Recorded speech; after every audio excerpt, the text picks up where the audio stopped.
Hi అండి. ఇవాళ meal maker చేసా అండి. ఆయిల్ వేసుకొని జీలకర్ర, ఆవాలు, తాలింపు గింజలు వేసి ఉల్లిపాయ సన్నగా తరిగింది వేసా అండి.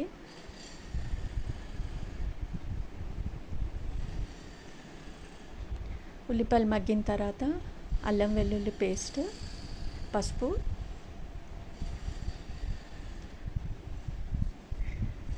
కొంచెం ఫ్రై అయినాక టమాటాలు వేసా అండి. తర్వాత కారము, ఒక స్పూన్ కారము, ఒక స్పూను సాల్ట్ వేసుకున్నా అండి. తర్వాత వేడి నీళ్ళలో కాసేపు మీల్ మేకర్ నానబెట్టుకున్నాను. దాన్ని గట్టిగా పిండి వేసుకున్నాను.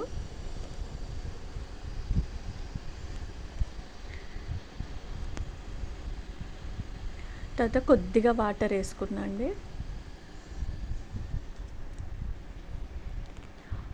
ఒక్క విజిల్ పెట్టాను. తర్వాత కసూరి మేతి, కొంచెం ధనియాల పొడి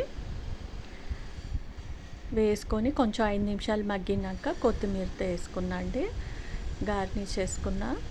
అంతే అండి, టేస్టీ మీల్ మేకర్ కర్రీ అయితే రెడీ అయింది. థ్యాంక్ యూ ఫర్ వాచింగ్ అండి. Please support me.